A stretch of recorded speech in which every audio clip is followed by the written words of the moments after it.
Senhor Jesus esteja com todos vocês, amém? Reinando e imperando nos vossos corações, em nome de Jesus. Fala para o teu irmão aí, é chegado o reino de Deus.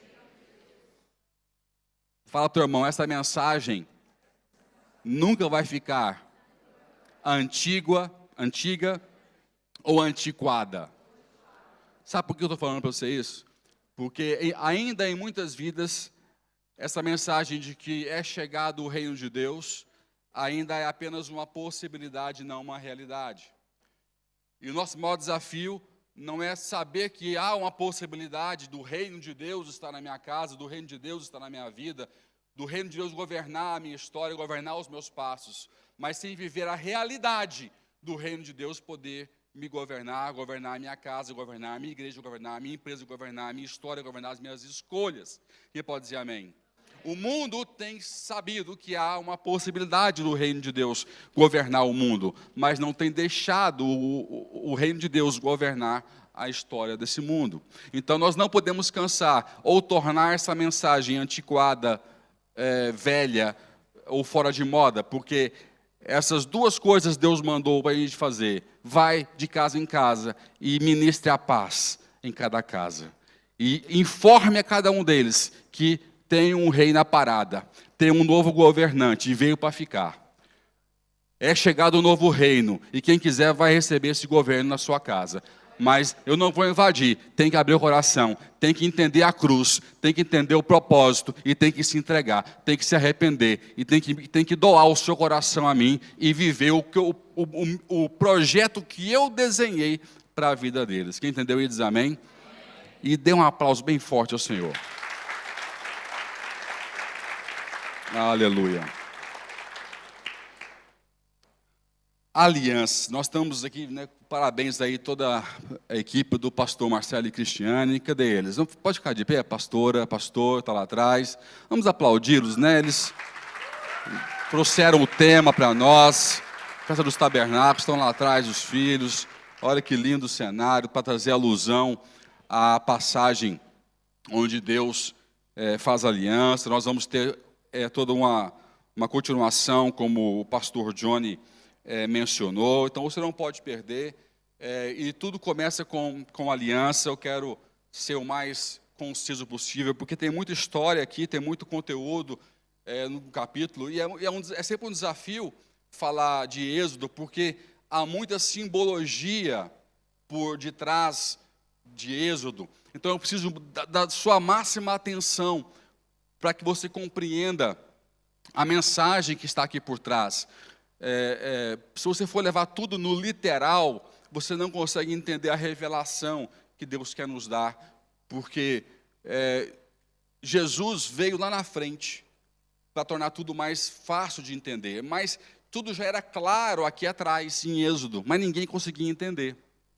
E eu quero hoje, como nós estamos vivendo num tempo onde Cristo já se manifestou, nós já temos o Espírito Santo que traz a revelação, traz o rema, fica mais claro olhar para trás, olhar para o Velho Testamento e entender coisas que até os antigos não eram capazes de entender. Então, eu preciso que você ore ao Senhor com sede de entendimento e que tenha muita atenção para você não perder nenhum aspecto aqui, tá? A primeira coisa que a gente tem que fazer quando fala de aliança, e eu tenho feito muito isso nos últimos meses, é resgatar o valor de algumas palavras. Algumas palavras ficaram desgastadas ao longo do tempo. Amor se desgastou. Amor perdeu a profundidade da palavra. Perdão se desgastou. Aliança é uma palavra que ficou desgastada. Aliança. Pega a sua Bíblia e abra na primeira página e lá, antes de Mateus, vê o que está escrito lá na folhinha antes de Mateus. Está novo o quê? Testamento. E aqui atrás, na contracapa, antigo o quê? Testamento. Por que não antiga aliança? Por que não nova aliança? Se quer dizer aliança. Isso prova que a palavra aliança se desgastou. E quando os estudiosos vão traduzir a palavra aliança, eles se recusam a colocar aliança e colocam testamento. Porque a tradução mais adequada para aliança, nesse contexto aqui, é realmente pacto. Não é só o tamo junto aí, valeu? Que hoje em dia todo mundo, tamo junto, nada. Dá um aperto, o cara cai fora. Você achar alguém que fala, estou com você, e faz a palavra, e toma prejuízo porque afirmou uma palavra, meu irmão, você pode segurar ele para sempre. A aliança está pronto para perder, porque eu fiz um compromisso. É mais profundo do que você imagina. Então, a gente tem que resgatar algumas palavras que perderam força com o tempo. Então, eu trouxe para você a palavra aliança no hebraico, quando se fez essa aliança com Moisés, e depois, quando se traduziu para o grego, a palavra mais aproximada no grego do hebraico. Não é? Então, a palavra no hebraico para aliança é berit, que quer dizer pacto ou concerto. Acordo entre duas partes, testamento, né? E quer dizer, de forma literal, cortar, ou seja, e depois tem a didache, que é em grego, que tentou buscar o mesmo significado, de forma que, para que haja aliança, tem que ter testamento. Testamento, quando é que eu tenho direito a um testamento? Quando alguém o quê? Morre. Aliança é um corte, é uma cisão com alguma coisa. No Velho Testamento, no Velho Pacto, houve a morte do cordeiro. Teve que ter derramamento de sangue. Teve que ter renúncia para existir aliança. Não há aliança sem renúncia. Quem que pode dizer amém? Vai apertando, a pregação vai ficando estreita, né? O silêncio vai ficando... Porque a gente vai entendendo o peso. Ah, mas é assim no meu casamento, pastor? É do mesmo jeito, ou deveria ser. Porque toda aliança, ela requer uma renúncia. Ela requer o corte com alguma coisa, cisão. Então, Deus, Ele cortou, ele fez a cisão com o cordeiro na velha, e depois deu o seu próprio cordeiro no novo pacto, onde houve uma morte, derramamento de sangue puro, sangue perfeito, sangue sem pecado, para que eu e você pudéssemos ter vida eterna. Quem pode dizer amém? Então, isso quer dizer aliança, quer dizer testamento, quer dizer pacto, quer dizer contrato, algo irrevogável. Aliança tem mais a ver com caráter do que com sentimento e boa vontade. Vou repetir. Aliança tem mais a ver com caráter do que sentimento ou boa vontade. Porque tem gente, eu conheço pessoas que às vezes nem têm as convicções que nós temos, cristãs, mas que são capazes de manter um compromisso, de manter uma aliança, porque faz parte do caráter dele ser fiel. Faz parte do caráter dele não quebrar um compromisso. Estão entendendo? Então, nós temos que avaliar para nós, nos avaliar, olhar para nós mesmos e verificar até que ponto a questão é espiritual ou é uma falha de caráter. Eu tento não bater, gente, mas não tem jeito. Porque os problemas que a gente vive são triviais. E está aqui. Está nessas coisinhas que a gente não olha. Ah, tudo é o diabo. Tudo é espiritual. Tudo é o outro que fez. Ah, é porque o outro fez algo. Não tem a ver se o outro falhou. Tem a ver com isso que você fez. Como é que você vai se encarar no espelho hoje à noite, no espelho amanhã. Isso é o zelo pelo seu caráter. É como é que você vai se respeitar amanhã, se respeitar quando você for dormir, pôr a sua cabeça num travesseiro. Então, nós temos que resgatar a palavra aliança, porque Deus não trabalha sem aliança, Deus não funciona sem aliança. O mundo espiritual não funciona sem compromisso, sem aliança, e sem entender o conceito correto daquilo que é aliança. Então, Deus, Ele é perfeito e nos traz esse pacto perfeito. E Jesus é o nosso sumo sacerdote. E nós temos que tentar entender o que Deus quer transmitir para nós. E na epístola de Hebreus, quando Paulo escreve a Hebreus, no capítulo 5, ele tenta entrar num assunto interessante, mas ele vê que não dá para continuar o assunto, e desiste. E ele fala o seguinte, que Jesus, o nosso sumo sacerdote, segundo a linhagem de Melquisedeque. E ele começa a fluir ali, pela pregação. Aí ele vê que tem que parar. Ele fala, mas vocês não entendem esse assunto. Porque, pelo tempo que vocês estão na igreja, deveriam já ser mestres. Mas são como crianças, que têm que tomar leite. Não suportais coisas sólidas. Ele tem que abortar o assunto. E ele mesmo admite que é um assunto de difícil interpretação, de difícil explicação. Então, o apóstolo Paulo quer ir para um patamar maior com a igreja, quer ir para um assunto mais profundo com a igreja, e ele tem que frear, porque não adianta. Eles não vão me seguir, eles não vão me acompanhar. E ele dá um alerta. Muitos de vocês, em razão do tempo que estão comigo, em razão do tempo que estão na igreja, em razão do tempo de convertido que tem, já deveriam ser mestres. Pode ler Hebreus capítulo 5, está lá embaixo. Ele exorta a igreja em relação a isso. E eu falei isso no domingo passado. E isso choca, porque tem gente que tem muito tempo de igreja. E dá um despertar, fala, realmente, eu já devia ser mestre. Mas eu fico só me alimentando de domingo em domingo do que o pastor, do que o bispo traz. E não me aprofundo, não mergulho no que Deus tem para mim no dia a dia.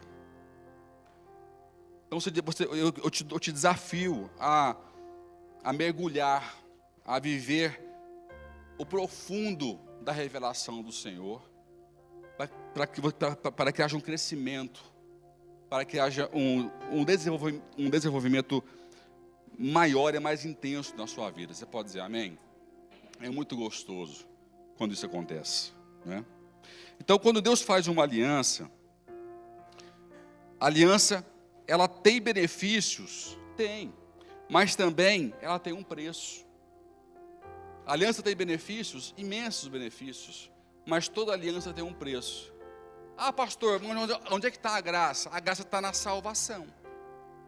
A graça, se você pensar comigo, ela se manifestou quando Deus usou Moisés para tirar o povo do Egito. Não teve custo nenhum, não teve preço nenhum, só teve milagres, sinais, as pragas, só teve graça. Mar Vermelho se abriu, coluna de fogo, atrasou o Faraó e os soldados, sim ou não? Só teve graça, só teve benefícios. Então, a graça se manifestou para a libertação, para a salvação da escravidão de Faraó. É um paralelo idêntico com a cruz. Que eu sou salvo quando eu me converto, eu renuncio, eu confesso os meus pecados, eu aceito Jesus como Senhor e Salvador. e sou salvo, eu sou liberto daquela escravidão, do Egito espiritual, pela graça. Quem pode dizer amém? Mas depois, caminhando, como relatou aqui o Nando, passando 3 meses, fala assim, caminhar com Deus. Caminhar com Deus tem um preço. A salvação, ela é de graça. A salvação, ela é a graça manifestada, e foi no Egito, no deserto. Mas caminhar com Deus tem um preço. É o preço do pacto, é o preço da aliança, é o preço da renúncia. Interessantíssimo, esse preço, a gente ouve isso como se fosse pesado. Caramba, que dor, ai. Mas nunca vi nenhum preço que a Bíblia pede que fizesse mal a nós. Por que esse pesar de pagar o preço? Me aponta um preço, jovem, adulto, idosos que não admitem. Me aponta um preço que a Bíblia te pede que não te dá um benefício. Me aponta um preço que a Bíblia te pede por causa da aliança que te faz mal. Me mostra, pelo amor de Deus. Mas a gente ouve isso, soa mal, soa doloroso, soa penoso. Ué, por quê? Porque é espiritual, eu estou aliançado, eu estou comprometido de verdade mesmo, é com as coisas da minha carne, é com as coisas da vontade do mundo. Silenciosamente a minha aliança está lá, não está aqui no altar. Eu quero que o mundo me ame, e não que Deus me ame. Jesus disse, o mundo vai odiar vocês, porque o mundo me odeia. Então se o mundo te ama, tem algo errado, porque o mundo odeia Jesus. E vai odiar quem ama Jesus, e vai odiar quem segue a Jesus. Ah não, eu sou bacana, eu sou diferente, eu sou diferenciado, pastor, porque eu sou amado na igreja, eu sou amado do mundo, eu sou o cara. Eu tenho um jeito, eu tenho uma parada em mim que é diferente, e eu chego em todo canto, e todo mundo me ama, e o mundo me ama mais ainda. Tá, se você for lá e pregar o evangelho, e falar que você é crente, não mudar nada, eu te aplaudo. E for amado lá. Não for um camaleão. Chega lá, se adapta, igual o Falcão, bonezinho para trás e tal, e começa, já mudou. Ué. Então você tem que entender isso. A aliança tem benefícios, muitos benefícios, mas também tem um preço. Então, primeiro preço é o preço de morte, como eu expliquei, que é o testamento. Testamento é isso, é para lembrar que que em ambas as alianças houveram sacrifícios, houveram mortes, e a nova aliança houve a morte do nosso sumo sacerdote, o nosso rei dos reis, o nosso Senhor Jesus Cristo, Filho de Deus, o Filho do Deus vivo, aquele que Deus amou de tal maneira, que entregou por amor de todo aquele que nele cresce, que eu, você, para que nós tivéssemos o quê? A vida eterna. Então nunca esqueça disso. Então o preço de uma nova caminhada, depois da libertação, é o preço do relacionamento. Deus te liberta, mas para me relacionar com a aliança, há um preço. Vamos ler aqui, versículo 1 ao 6, Êxodo 19, 1 a 6. No 3º mês, depois que os filhos de Israel haviam saído da terra do Egito, já estavam salvos, livres de ameaça de morte, ou seja, era um novo tempo, estavam iniciando uma nova realidade de vida, um novo momento com Deus. No mesmo dia chegaram no deserto de Sinai, tendo partido de Refidim, entraram no deserto de Sinai, onde se acamparam. Israel, pois, ali acampou-se em frente do monte. Então subiu Moisés a Deus, e do monte o Senhor o chamou, dizendo: assim falarás a Jacó, a casa de Jacó, e anunciarás aos filhos de Israel: vós tendes visto o que fiz aos egípcios, como vos levei sobre asas de águias, e vos trouxe a mim. Uma coisa, um feito milagroso. Agora, pois, se atentamente ouvirdes a minha voz, fala assim, se. Fala outra vez, se. Se da língua portuguesa é uma condicionante. Deus começa a colocar já para o povo aqui uma condicionante. Se atentamente ouvirdes a minha voz e guardardes o meu pacto, eu fiz a minha aliança, eu fiz um pacto com vocês, mas ele tem que ser guardado, ele tem que ser zelado, ele tem que ser vivido. Se você fizer isso, então sereis a minha possessão peculiar dentre todos os povos, porque minha é toda a terra, e vós sereis para mim reino sacerdotal e nação santa. São estas as palavras que falarás aos filhos de Israel. Então você vê que Deus quer tratar aquele que guarda aliança, que tem uma relação com Ele séria, como uma pedra preciosa, como algo que pertence a Ele. E o que é de Deus ninguém toca, meu irmão. O que é precioso para Deus, se o que é precioso para nós temos o maior cuidado, sim ou não? A gente cuida, a gente zela. Imagina o que Deus faz com aquilo que é dele. Ele chama a nação de Israel como a menina dos olhos de Deus. A menina dos olhos de Deus. Né? A pupila está no centro dos olhos. Quem não sabe o que é isso? Tem gente que não sabe o que é isso. É a pupila. Está no centro do olhar do Senhor. Essa expressão quer dizer isso. Então a gente tem que entender que a aliança tem benefícios, mas também tem um preço. E não tem preço que essa aliança pede, que te faz algum mal. Nós só temos a ganhar saúde, vitalidade, experiências com Deus, admiração da família, admiração da esposa, da sociedade, dos filhos, da sua comunidade. Só tem a ganhar.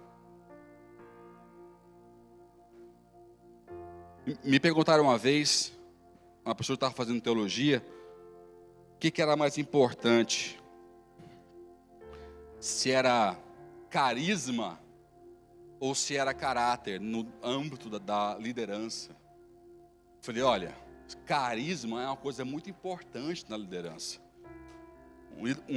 Uma pessoa carismática, ele arregimenta, ele atrai, ele é irreverente, ele é importante. Mas um líder carismático, ele pode não ter caráter.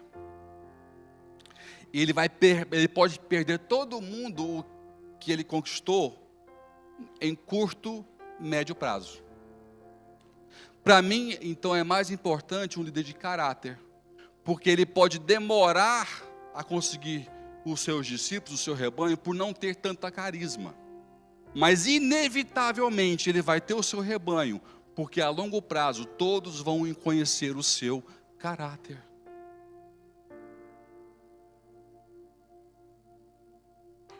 Porque a santidade, o preço que a aliança me pede para viver, é uma consequência de formação de caráter. E eu colho os seus frutos no dia a dia, eu colho os seus frutos ao longo da minha caminhada, ao longo da minha vida. Se atentamente eu ouvir a voz do Senhor, se atentamente eu guardar os seus mandamentos, os seus estatutos. Outra coisa que eu achei fantástica, e eu vou parar, esse tempo está agressivo, você podia pôr aquele negócio que anda mais devagar? Nem começou, não é? Começou com 20 aqui, ó. Pastor, então, viver a aliança é viver à disposição.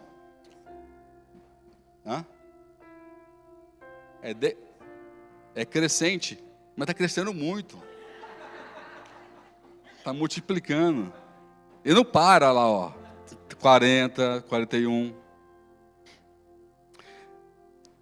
Não tem como, quero te explicar uma coisa hoje, baseado no Velho Testamento, que já é claro para mim, no Velho, aquilo que é claro no Novo. Não dá para dizer que eu vivo aliança sem viver discipulado. Isso é claro no Novo Testamento. Mas aqui nessa passagem, torna muito claro também no Velho. Se você for lá, vamos de novo lá em Êxodo, no versículo 1, do 19, que fala o seguinte: no terceiro mês, depois que os filhos de Israel haviam saído da terra do Egito, no mesmo dia chegaram no deserto do Sinai, e acampou-se em frente ao monte. Ao monte o quê? Ao monte Sinai. Eu fui pesquisar o que quer dizer a palavra Sinai. É difícil a interpretação, porque há várias possibilidades. Porque como o Sinai está no Egito, tem uma expressão egípcia para o Sinai. Mas também tem uma expressão que cabe dentro da cultura israelita, na palavra hebraica. Porém, é muito mais provável que se aplique a palavra egípcia, porque eles estavam saindo de onde? Do Egito. Não havia domínio nenhum deles sobre nada ainda, em nenhum local. Então, todos os nomes que existiam naquele lugar foram nomeados pelos povos da época, inclusive a nação mais dominante, que era a nação egípcia. Eu vou te dizer quais são os dois nomes. O primeiro nome, o primeiro significado, vem de uma cidade que estava lá perto, que quer dizer cidade de barro, ou seja, lama ou argila. Monte Sinai, o monte da argila, o monte da lama. Tá? Esse é o significado egípcio. E eu achei interessante, por que Deus manda, depois de 3 meses, parar na região chamada Sinai, lama assenta, de argila, em frente ao monte. E neste monte, ele entrega o quê? As tábuas da lei. Qual que é uma das expressões de Deus na Bíblia? Ele é o quê? Fala assim, oleiro. Ele é o oleiro. Deus, ele é o oleiro. Ele manipula o quê? O barro. O homem foi feito de quê? E Deus, do barro, pegou o quê? Adão soprou, fez o homem, soprou e pôs o seu fôlego de vida. Estamos seguindo? O barro, ele é manipulável. O barro, ele é manipulável. Não se vive aliança, escuta essa. Não se vive aliança se eu não me permito ser manipulável pela palavra de Deus. Jesus traduz isso no ide e fazer discípulos, não é? Ele torna isso literal e fácil de entender, mas já era claro aqui. Ele vai para a região que tem um significado de lama, de barro, algo manipulável, em cima do monte, quer dizer isso, entrega a ferramenta de moldura, de molde, a ferramenta que vai guiar os passos, que vai guiar o caráter, que vai guiar as escolhas, que vão guiar as decisões de um povo, dali para frente. Faça comigo, discipulado. Não dá para ter aliança se eu não vivo o discipulado. Deus trabalha com o discipulado desde quando o mundo é mundo. Só não tinha esse nome. Só não tinha esse nome. Não adianta eu falar que eu tenho aliança com Deus, se a palavra dele não interfere em mim. Não me influencia. Não muda a minha direção. Não impede algumas ações minhas. Se eu fiquei seco a esse ponto, silenciosamente eu quebrei a aliança. Enquanto eu for manipulável, enquanto a palavra de Deus me queimar, me constranger, me quebrar, me fizer ajoelhar, me fizer chorar, é porque ainda tem vida em mim. Minha filha um dia veio perguntar para mim sobre uma questão delicada, que eu não posso falar, senão vai ser bloqueado no YouTube, por causa das censuras, né? Por causa do nosso discurso de ódio. E eu peguei, dei o meu conselho para ela, sobre como ela falar com a amiga. E ela falou, pai, mas ela chegou aqui no altar e ela chorou tanto, eu não entendo, ela chora no louvor, ela chora no altar, ela chora. Eu falei, enquanto tem choro, tem vida. O problema é quando acabar o choro, é quando acabar a dor, é quando acabar a consciência. Enquanto tem choro, tem vida. Enquanto tem choro, tem esperança para o Espírito Santo fazer alguma coisa. Os ataques que ela faz para você é um pedido de socorro, é um pedido de resposta, é um pedido de ensinamento, de forma agressiva. Então tenha paciência, ame. Quando não souber a resposta, vem aqui, e o que eu souber eu te falo, o que eu não souber eu vou pesquisar. Porque eu louvo a Deus por isso, porque o mundo está ensinando os nossos filhos a olhar os pais como ultrapassados, antiquados. O que nós fazíamos com nossos pais antigamente, chamando de careta, nós estamos vivendo igual, só que com assuntos muito sérios, totalmente contrários à palavra de Deus, muito sérios. Então eu louvo a Deus, porque eu posso viver isso com os meus filhos, mas nem todo mundo tem essa abertura. Então enquanto houver choro, enquanto houver dor, tem esperança. Parou de chorar, não sai mais lágrima, coração está duro, o inferno está pertinho, viu? Pastor, está pondo medo? Não estou pondo medo não, Jesus falou tanto de inferno como de céu, do céu. Eu não posso não falar de algo que Cristo falou na Bíblia. Abre a Bíblia e você vai ler sobre o inferno. Não vou ocultar a mensagem da consequência do pecado, porque eu quero que a gente eu quero que as pessoas se convertam por revelação, por amor, porque entenderam o que é a proposta do reino de Deus. Mas também não é justo eu omitir a consequência daqueles que estão secos, que não querem ser manipuláveis. Porque o problema não é errar, o problema não é pecar, é o que eu não faço quando eu erro, é o que eu não faço quando eu peco. Já falei isso aqui algumas vezes em pregações sobre isso. A questão está na minha atitude ou na minha ausência dela quando eu cometo erros. Porque eu vou pecar até o dia que eu morrer. A questão é, o que eu faço? Qual é a minha reação quando eu sei que eu errei? Eu me entristeço? Pra caramba, meu irmão. Eu só não... Porque o diabo ainda vem em cima, no ouvido assim, eu falo, seu miserável, você vai estar no altar pregando, você é um filho da mãe, você é um hipócrita. Ele cola aqui no seu ouvido, porque você que é líder é mais difícil. E vem te golpeando. Mas o que ele me cobra, ele nem sabe, eu me cobro o dobro. Ele até perde para mim. Então, se a gente não se vigiar, a gente para no meio do caminho.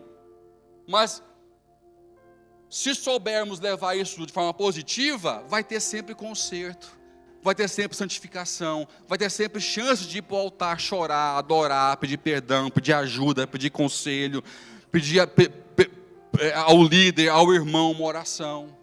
Porque aliança só existe se existir discipulado, se existir uma pessoa manipulável pela palavra de Deus. É Romanos 12. Romanos 12.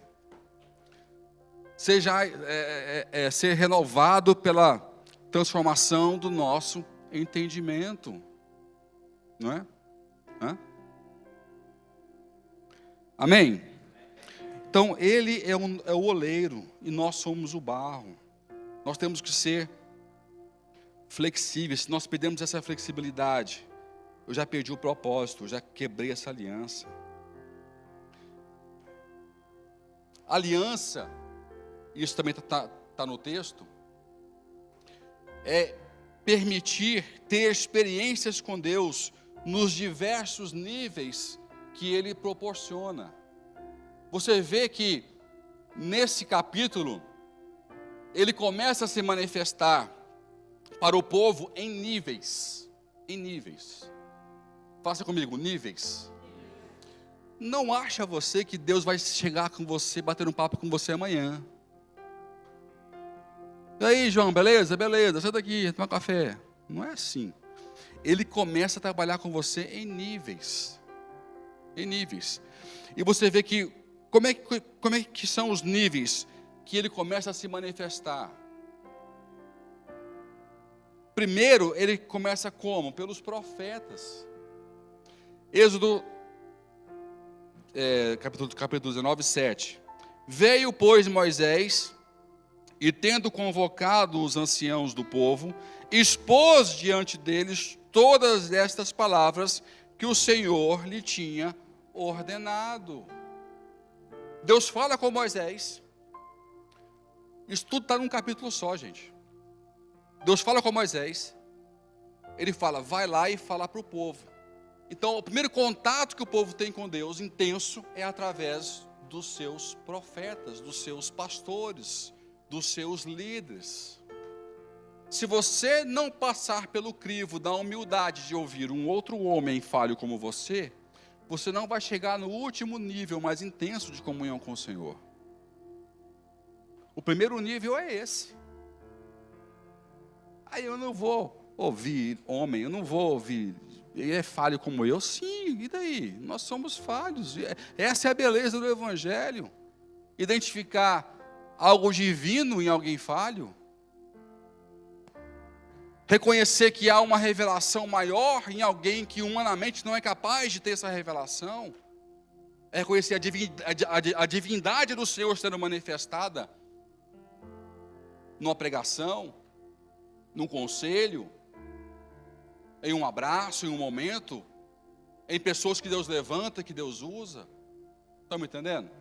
Então você não pode desprezar quando Deus se manifesta através de homens, através de profetas, através de líderes. É o primeiro nível que Deus vai se manifestar. Se você ignorar isso, você não vai viver os outros níveis que Deus tem para a sua vida. Eu quero ouvir um amém. Aí nós somos testados, aí nós somos treinados na humildade. Aonde está o nosso foco.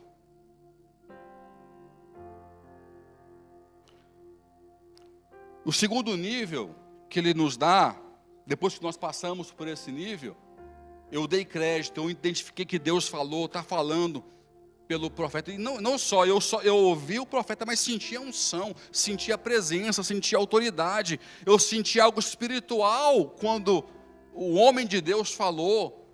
Algo em mim mudou. Porque o homem que Deus levantou falou, a mulher que Deus levantou ministrou, algo em mim está sendo transformado. Quando Deus vê que você passa por essa fase, vem a fase de você viver os sinais do Senhor. Quem aqui quer viver sinais de Deus aqui? Quer ver sinais do Senhor? Todo mundo quer, mas poucos vivem porque não passa do primeiro estágio.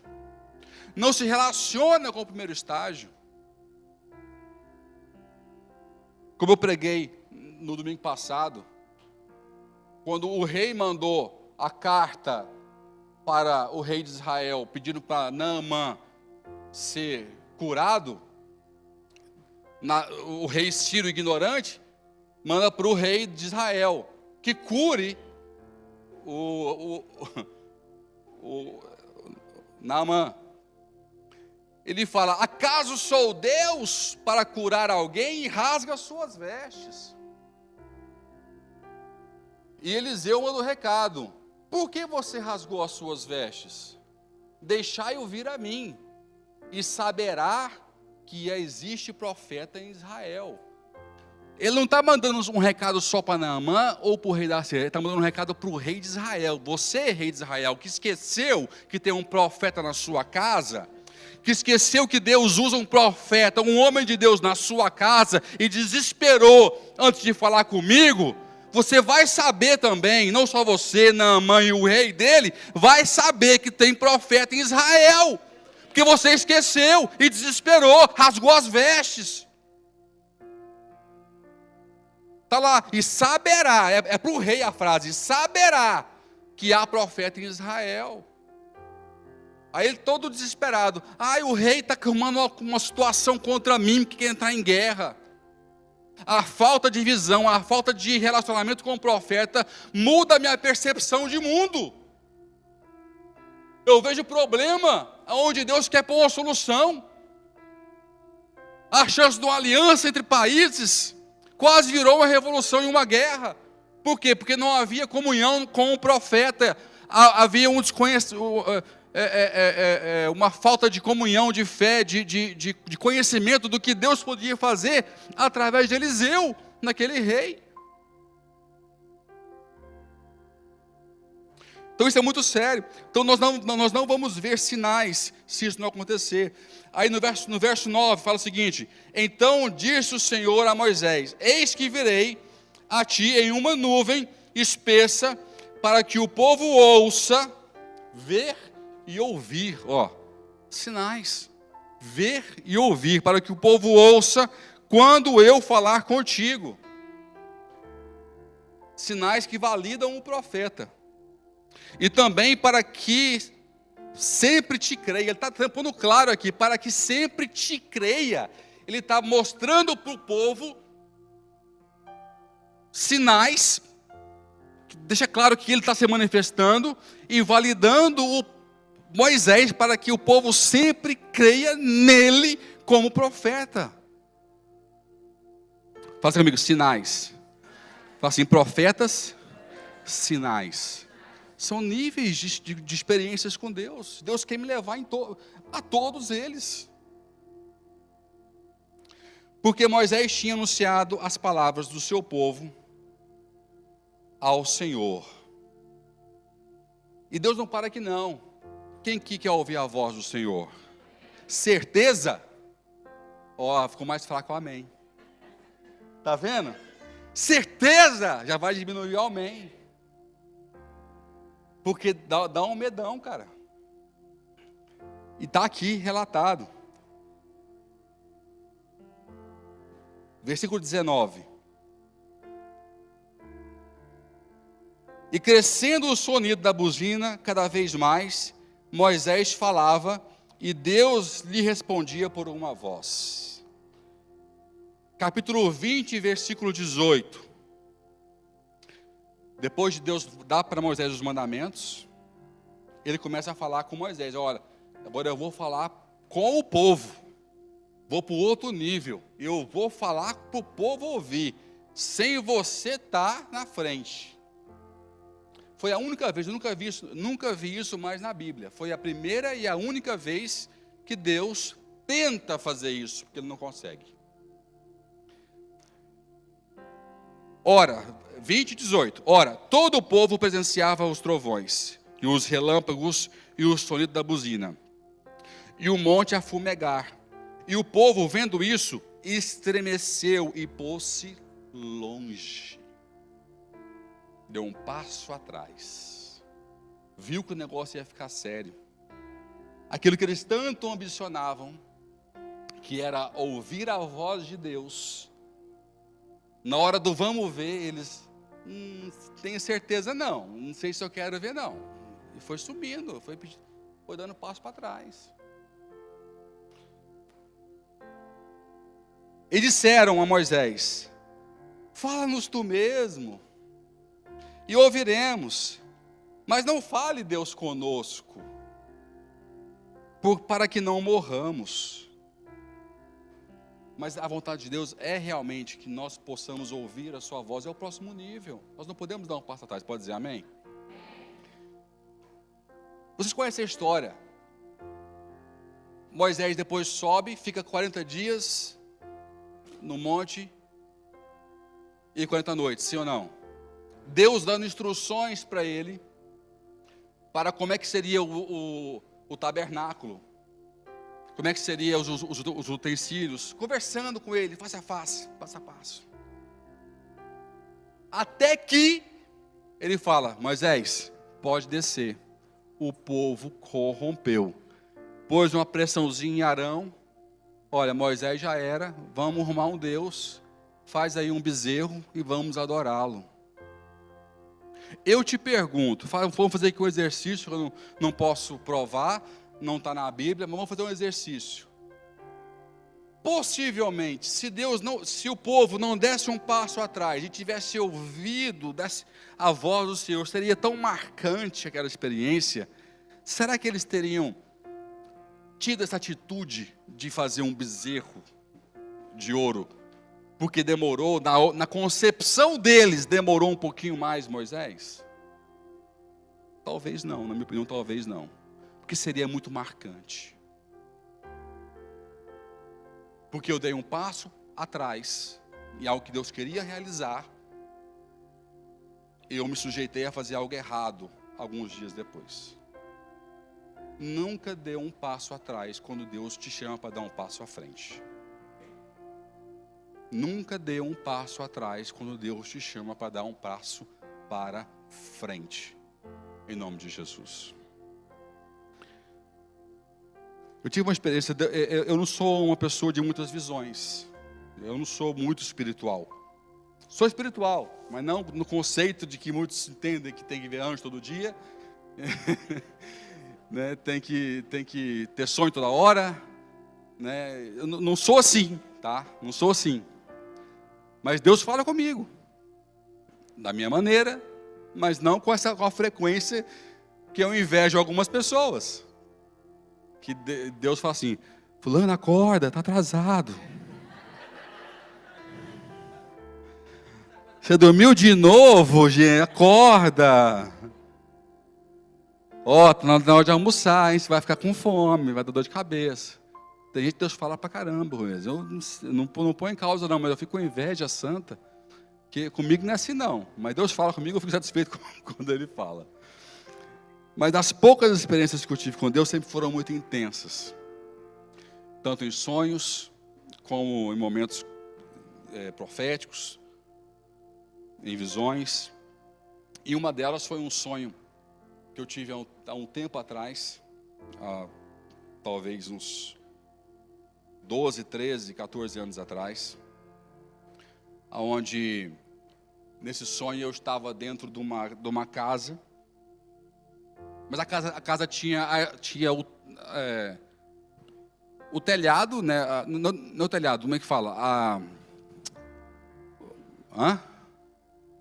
Não, o madeiramento, né? Só que não tinha o telhado. Eu via só a estrutura do telhado, porque não tinha.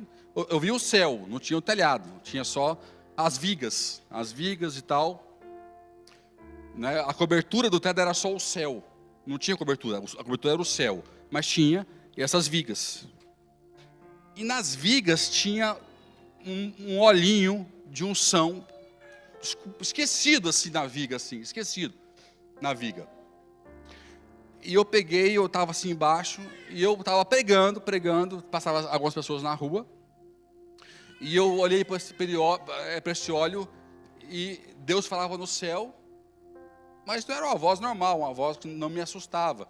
E eu identificava a voz do Senhor. Ele dizia, não é só conhecimento, não é só palavra, é preciso ter unção.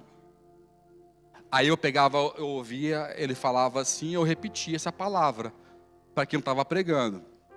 E algumas pessoas na rua passavam e paravam, outras não paravam, continuavam passando. E tinha uns meninos chatos, com uns pedaços de pau na mão, fazendo assim, ó, pá, pá, pá, incomodando a pregação, atrapalhando a pregação, mas eu não ia parar por causa de menino. E eu continuava a pregar. E a voz falava, eu repetia, e algumas pessoas paravam, outras não. E isso ia começando a aumentar a intensidade. Dado o tempo, aqueles meninos que estavam com pau na mão fazendo barulho, já não eram mais meninos. Aquele pau virou um cajado. E de repente, ficou a seguinte cena. Deus falava, eu falava, os meninos falavam, só que aí todo mundo na rua parava. Não tinha uma alma que não parava quando os meninos falavam. E a voz de Deus ia ficando mais alta. E ele falava, eu falava, os meninos falavam e todo mundo na rua parava. Gente, foi aumentando tanto a voz de Deus, tanto a voz de Deus, tanto a voz de Deus, que a voz me acordou. E eu acordei com a voz de Deus assim, grande, enchendo o quarto. De tal maneira que eu não conseguia abrir os olhos, de tanto medo, temor, não conseguia abrir os meus olhos. Eu falei, o que eu vou enxergar aqui? Eu falei, Jesus tem misericórdia de mim. Eu demorei uns 10 minutos para abrir os olhos, o coração disparado. Eu acordei com aquela voz que enchia o quarto. Não era medo era um temor diferente. Não sei descrever a emoção que eu senti. Mas isso que eles viveram aqui, é realmente, eu penso que deve ser algo parecido com aquilo que eu vivia naquele dia, naquele quarto. Algo intenso, algo marcante, algo que, sabe, que você tem que estar muito conectado com o Senhor, para estar pronto para viver. Né? Eu creio que aquilo foi um sonho profético para os dias que virão. Deus me deu um entendimento para isso. Mas o fato é que a experiência foi muito intensa. E Deus quer isso para todos nós, que a voz dele se manifeste em nós e através de nós, em nosso coração e através de nós para o coração de outras pessoas. Você pode dizer amém? E que nós não venhamos a dar passos para trás, enquanto nós temos que dar passos para frente, porque há muitas formas de nós construirmos bezerros de ouro nos dias de hoje. Há muitas formas. E para finalizar, eu quero te falar o seguinte, que o que levou isso amanhã, a Bispa Bianca vai dar a continuidade. Eu tenho dado alguns exemplos sobre pessoas que têm ignorado realidades novas que Deus tem dado para elas por momentos emocionais que trazem coisas negativas para as suas vidas. Eu usei o exemplo de Pedro, quando anda sobre as águas. Ele faz algo muito mais difícil do que andar sobre as águas na minha opinião, que ele está andando sobre as águas, que é uma nova realidade, sim ou não? Ele não ia andar. O mais difícil ele já fez, ele estava andando sobre as águas. Andando, Jerum, está acontecendo. Faça comigo, nova realidade. É um novo momento, ele passou por uma nova atmosfera, ele passou por um novo mundo, ele passou por um mundo de novas possibilidades. Aí ele faz algo mais difícil do que andar sobre as águas, que é ignorar a realidade, o novo momento que ele estava vivendo. Ele ignora o que ele estava visualizando, porque sentia um vento contrário. E ele começa o quê? A afundar. Isso é mais difícil do que andar sobre as águas. Porque ele ignorou uma realidade e deu um passo atrás. Aí eu falei sobre a viúva também, de Sarepta, que estava já vivendo com Elias. Ele tinha um quartinho lá guardado para ele dormir. Todo dia a farinha estava na panela e todo dia estava lá o azeite. Aí um dia passa mal o filho e o filho veio a falecer. Não, Elias. Quando multiplica o azeite e a farinha. Nos 3 anos e meio sem chuva. E aí, esse também morreu. Esse eu lembrei agora. Ele confundiu aqui. Mas fez igualzinho, o sobrinho sim, morou, a mesma coisa, é uma cópia. Aí o menino vai e morre. E ela fala o seguinte: que fiz eu a ti, homem de Deus, para trazer a memória da minha iniquidade, para vires aqui e matar o meu filho? Olha o que ela fala para o cara. Ou seja, ela ignora uma realidade nova que está vivendo, onde todos os dias a farinha cresce, todos os dias o óleo não acaba. De repente o homem de Deus é o culpado da morte do filho dela, que trouxe para ela a memória de não sei que suposta iniquidade que é essa. Tinha culpa no cartório. Aquele mal que ela viveu trouxe algo negativo e apagou a realidade nova que ela estava vivendo, a atmosfera nova. E ela fala o absurdo no último versículo de 1 Reis 17, o absurdo de depois que Elias ora e o menino ressuscita: agora sei que és profeta, agora sei que és homem de Deus. Absurdo isso. Antes ele não era.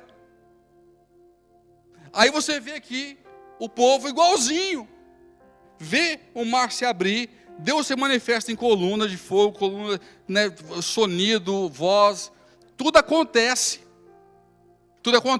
Aí dá uma pequena ansiedadezinha de 40 dias sem o profeta. Uma emoçãozinha, não suporta um hiato na vida. Tem gente que não suporta um hiato. Um tempinho sem namorada. Olha o Zizinho. Um tempinho sem namorado, não suporta um hiato na vida. E cria um bezerro de ouro. Não suporta um hiato. Um tempo de espera. Ignora tudo que vivenciou, tudo que tinha conhecido com Deus. Aí, um bezerro de ouro, a sério, viu o mar vermelho se abrir, sabe, meu Deus, 40 dias atrás, viu essa maravilha toda aqui, mandou santificar o povo, só não ouviu Deus porque não quiseram, tiveram medo de ouvir Deus, não tinham ouvido Deus falar na primeira pessoa com eles, mas não suportaram um hiato, um tempo de espera, um tempo vazio, que segundo eles, não estava acontecendo nada, não estava tendo nada, mas estava lá Deus falando para Moisés: eu quero que o templo seja assim, que a arca da aliança vai ser assim, com ouro na madeira de acácia, dando todos os detalhes de como é que ia funcionar e que ia existir o tabernáculo.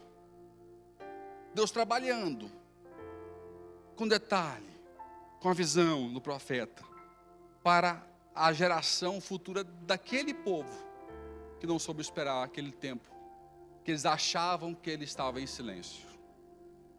Pensa nisso, porque há muitas formas de nós construirmos o bezerro de ouro. E aí onde a aliança ela pode se quebrar, e as consequências são graves. E amanhã nós vamos dar essa continuidade, você não pode perder. Eu vejo que muitas pessoas não dão continuidade a essa sequência do estudo. Você perde muito, porque quem vem é riqueza, que vai emendando o estudo. O estudo daqui de agora, ele emenda com amanhã de manhã, emenda com o domingo à noite. Você não tem ideia da riqueza que é a sequência, sabe? Então você precisa estar aqui amanhã de manhã. para continuar entendendo isso. E se proteger de viver momentos como eu falei aqui de Pedro. A igreja do século 21 tem feito isso o tempo todo. Deus tem nos plantado em novos momentos, com autoridade, com fé, com recursos, que nós nem imaginamos. E nós lembramos de coisas, mas eu tenho um trauma aqui, mas eu tive um trauma com um líder ali, mas eu vivi algo negativo lá, e aí eu não quero um compromisso, eu não quero fazer aquilo, não quero fazer aquilo. E quem perde é o reino, quem perde é a igreja, quem não avança é o evangelho. Então eu quero sacudir você. Pega o seu irmão aí, pega o seu irmão e fala assim, sacode, eu te saco, todo respeito, desculpa aí, meu irmão, com todo respeito. Sacudir você, meu irmão. Sabe? Deus tem te plantado num ambiente sobrenatural, de novas realidades, com milagres acontecendo, com palavras sendo revelada, com autoridade sendo ministrada na sua vida, para dar um passo à frente, para viver grandes coisas que você nem imaginou, nem pode imaginar. Fala assim, eu vou avançar em nome de Jesus. Fala assim, eu serei um instrumento poderoso nas mãos do Altíssimo, em nome de Jesus. Aleluia. Fica de pé onde você está. Louvado seja Deus. Deus é bom. Aliança, nunca esqueça o significado da palavra aliança. Aliança é pacto, aliança é testamento. Alguém morreu, alguém verteu sangue para que os benefícios dessa aliança pudessem estar nas suas mãos. Cristo disse, toda autoridade, toda. Não foi, olha, eu tenho parte agora, eu vou pegar parte depois, estou aqui negociando com Jesus, com Deus. Não, eu tenho toda autoridade, me foi dada nos céus e na terra. Ide e pregai o evangelho. Não é? Então, ele comissionou a igreja. Quem comissiona, ele coautoriza. Olha para cá. Quem comissiona, ele coautoriza. Se toda a autoridade foi dada ao Senhor, ela, quando veio a comissão, veio a coautoridade para que possamos avançar. Você não tem ideia o poder que está na tua boca. Você não tem ideia o poder que está nas tuas palavras, se você crer.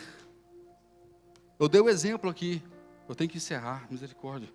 Eu dei o exemplo aqui na semana passada, do que a autoridade com fé, do que a palavra com autoridade, e o que a palavra sem autoridade. Uma pessoa que está expulsando um demônio, fala, sai em nome de Jesus, e não sai. Sai, não sai. Aí vem uma pessoa, está lá, foi 3, foi 4, 10 vezes, aí vai lá um pastor, fala a mesma frase e fala, sai em nome de Jesus, vai e sai. Por quê? Porque tem que haver fusão entre o que eu falo e o que está dentro de mim. Cristo disse, se você falar, tiver uma fé do tamanho de um grão de mostardas, e falar para essa árvore se enraizar no mar, e não duvidar aonde? Em seu coração. Autoridade na palavra, com coerência no que está na minha alma. Não duvidar no seu coração, ela vai se enraizar lá. Um dia a pessoa quis me dar uma rasteira. Pastor, você crê mesmo que isso pode acontecer, ou foi uma figura de linguagem que Cristo usou? Eu falei, não, eu creio. Não, mas então se o senhor falar, isso vai acontecer? Eu falei, não, Deus não me concedeu essa fé. Mas se Deus me conceder essa fé, eu não vou nem sequer pensar, só vou falar. Entende? Porque é uma fusão entre o que você declara e aquilo que está, sabe, não há dúvida. Não é só falar mecanicamente, liberar palavras ao vento, não. Eu libero aquilo que há coerência no meu coração, que há conexão na minha alma. Quando esse fenômeno acontece, tudo que você falar, no nome de Jesus, vai acontecer. Porque esse é o propósito de Deus, é o que Ele fala. Tudo o que pedides em meu nome, com fé, vos será concedido. Nós não sabemos a autoridade que está sobre nós. Ou sabemos, estamos tímidos para exercer tamanha autoridade. Nós estamos plantados num mundo de nova realidade, com a mente na realidade do Egito, na realidade aonde eu ficava com a argamassa levantando tijolos. Estica sua mente para viver no ambiente do impossível, num ambiente onde o impossível é só uma palavra que define aquilo que a igreja realiza no nome de Jesus. Você pode dizer amém? Troca, no nosso vocabulário, impossível não pode ser igual lá no Aurélio, igual lá na net. Impossível no nosso vocabulário tem que ser: impossível é igual tudo que nós podemos realizar no nome de Jesus. Tudo que acontece através de Deus. Substitui. Chega hoje na tua casa, pega o teu dicionário, risca assim, ó. Está lá, impossível, você vai riscar. E vai colocar na frente. Tudo que pode acontecer através da fé em Jesus Cristo. Você vai substituir esse significado. Porque para nós não tem o mesmo significado que tem para o mundo. Em nome de Jesus. Amém? Nada é impossível para aquele que crê. Nada é impossível para aquele que tem autoridade no nome de Jesus. Nada é impossível. Nada é impossível. Tudo posso naquele que me fortalece. Amém? Então nós vamos orar ao Senhor, para que possamos ficar enraizados nessa nova atmosfera. Entender o que é aliança. Viver essa aliança atentamente, como fala a palavra de Deus. E não parar, avançar sempre, em nome de Jesus. Aliança tem preço, aliança tem renúncia, aliança tem corte. Eu tenho que fazer uma cisão, um corte com o mundo, um corte com hábitos antigos, um corte, um divórcio com aquilo que não agrada ao Senhor. Porque eu estou me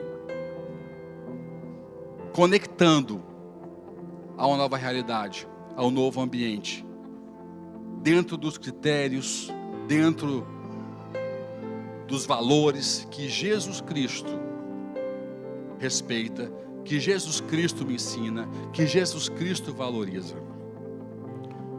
E o pilar da nossa fé, o pilar da autoridade está dentro da aliança.